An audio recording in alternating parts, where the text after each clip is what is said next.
Hi, నేను మలకుంట్ల భూదేవి. ఈరోజు మంచి ఆరోగ్యానికి కావలసిన ఏ నియమాలను పాటించాలో తెలుసుకుందాము. మనిషి శారీరకంగాను, మానసికంగాను, సామాజికంగాను, ఆర్థికంగాను తను ఉన్న పరిసరాలలో హాయిగా జీవించడాన్ని ఆరోగ్యము అంటారు.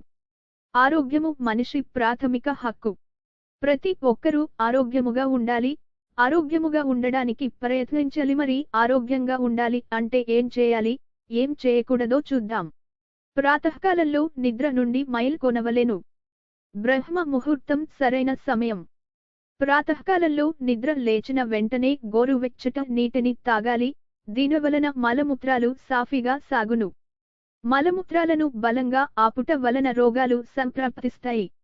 దంతధావనం నందు నాలుకను, దంతములను శుభ్రపరచుకోవలెను. చిగుళ్లలో వ్యాధులు ఏమైనా ఉన్నచో చిగుళ్లకు నువ్వుల నూనె రాయవలెను. ఆవాల నూనె చాలా శ్రేష్టం.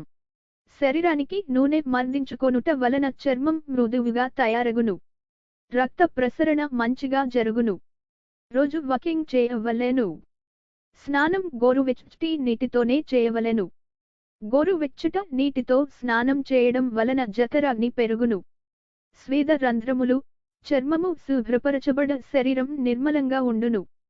తీపి, పులుపు, ఉప్పు, కారం, చేదు, వగరు అను 6 రుచులు కలిగి ఉండు ఆహారముని తీసుకొనవలెను.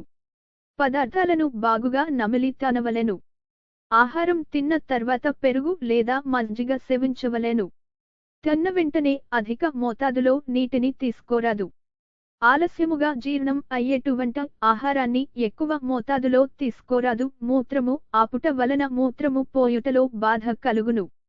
మూత్రములో రాళ్లు ఏర్పడును. మలవిసర్జన ఆపుట వలన కడుపులో నొప్పి, అజీర్ణం, తలనొప్పి వంటి సమస్యలు మొదలగును. వాంతిని ఆపుట వలన దద్దుర్లు, తల తరగడం, రక్తహీనత, చర్మరోగాలు కలుగును. తుమ్ములను ఆపుట వలన జలుబు, తలనొప్పి సమస్యలు కలుగును. తుమ్ములను బలవంతంగా ఆపరాదు. శ్వాస ప్రక్రియని ఆపుట వలన శ్వాసకోశ వ్యాధులు, గుండె జబ్బులు కలిగి ఉక్కరబిక్కరి చేయును. ఈ నియమాలు వలన అనారోగ్యాలు కలగకుండా చూసుకోవచ్చు. థాంక్యూ.